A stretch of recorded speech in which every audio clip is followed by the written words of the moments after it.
Kusatu in the Western Cape warns of dire consequences if farmers use brutality against striking farm workers. And Outer files its appeal against e-tolls in the Pretoria High Court. I'm Richard Brooks. Labour Federation Kusatu in the Western Cape has warned of dire consequences if farmers use brutality against striking farm workers. Kusatu's Regional Secretary Tony Ehrenreich has called for peace among striking farm workers. The one thing we must say absolutely clearly, the farmers and their security companies have murdered one of the workers on the farms in the Western Cape here. Any attempts at that kind of brutality against workers, and there's going to be trouble. We're not going to allow a circumstance where people are mowed down, continue to be treated as they were under apartheid, and farmers act with impunity. We want negotiations, we want a solution, but we want a partner that government must also force to the table where we can find solution to these issues. Meanwhile, Western Cape law enforcement officials say they will act against anyone who breaks the law during today's farm workers' strike. Police spokesperson Andre Trott says lawlessness by protesters will not be tolerated. The South African Police Service are ready to deal with any situation regarding the farm workers' strike action.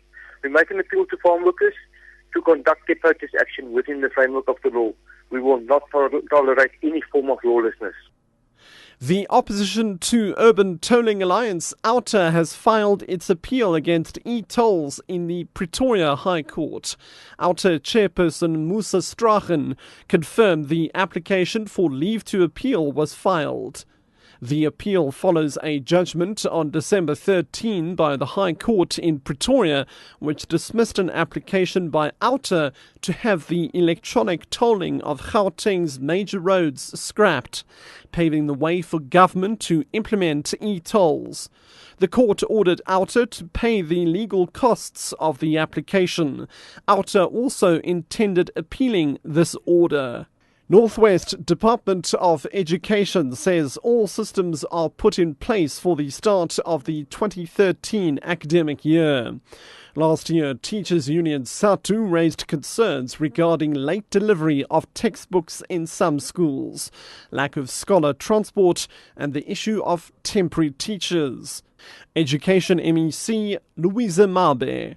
What I did last year before the end of the year, I put a lot of pressure on all managers, all senior managers, that we must procure books on time, stationery and textbooks, because I had to do a thorough analysis of where were books not delivered, what happened. So at least when we closed, most of the schools had received both stationery, workbooks and textbooks.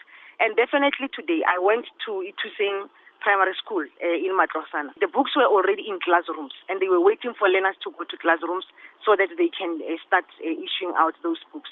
So for textbooks and stationery, we are fine. We've done our work. With 10 days before the Continental Showcase starts, ticket sales for the African Cup of Nations are still slower than expected. Host city Durban is aiming to attract crowds of 50,000 plus for each of its fixtures. The goal is not unrealistic, and systems have been amended according to the head of AFCON in Durban, Vusi Mazibuko. The ticket sales for AFCON have started very slowly because the systems that were put in place people were not used to. But I can tell you now that the ticket sales are starting to pick up very nicely. But they are not at a point where it would be comfortable to say that people are ready and they've bought tickets as per the numbers that we expect. The numbers of tickets that are being sold are tickets that are being sold outside of the country to countries that are participating.